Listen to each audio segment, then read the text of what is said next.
All right, ladies and gentlemen, it's Thursday. That means it's time for Malzberg's Media Madness. And joining me on this week's segment, Rich Noyes, Research Director for the Media Research Center and Senior Editor at newsbusters.org. Hello, Rich.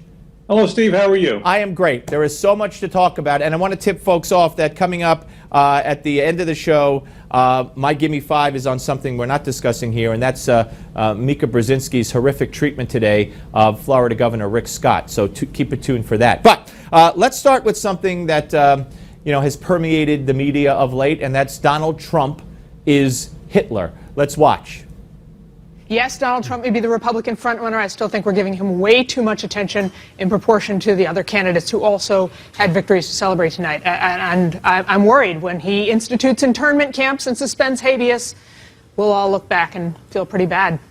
Now that's Sally Cohn, a real radical liberal on, or leftist, not liberal, worse than that, on CNN. But then you watch The View, and you had Sunny Hostin, who God knows how ABC hired her, coming from CNN. She's as far to the left as you could get also. And she actually compared Trump's immigration policy to Hitler, and she was told by another panelist, you can't compare a border policy to the extermination of the Jewish religion. And she said, I just did. I mean, I want to take them to task, but on the other side, you got Glenn Beck, goes on with Stephanopoulos and also calls Trump Hitler. Right, but I mean, look, you had USA Today this morning as well saying, a front page article, another Hitler, how world leaders see Trump, filled with foreign leaders' condemnations of Donald Trump. I mean, this is the demonization of Donald Trump. We've had a robust Republican debate. There's lots of things conservatives criticize Donald Trump for, but he's not Adolf Hitler.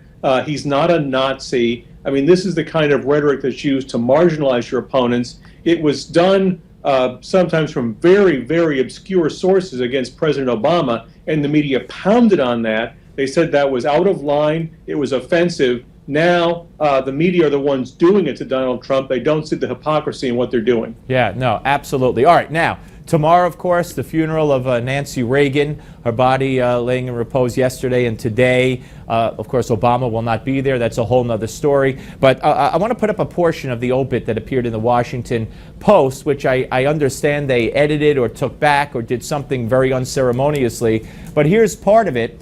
Mrs. Reagan's most prominent initiative as First Lady was her Just Say No drug awareness campaign aimed at preventing and reducing recreational drug use among young people. But time after time, her efforts at developing a substantive role for herself were overshadowed by parallel revelations about her pricey clothes, rich friends, her meddling in her husband's official business, and right on down the line. And this appeared at the top of the obit. Just despicable.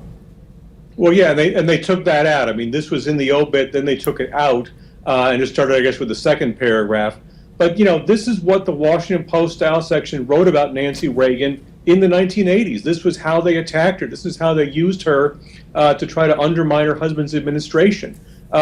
Most of the tributes since Sunday have been very glowing, but they're the tributes you get from liberal reporters, where they've had to find something nice to say, well, she softened him on social issues. Right. She stood up for stem cells. They won't do the sort of general Nancy Reagan approach, which was conservative. They find the exceptions where they agree with her or she agreed with them.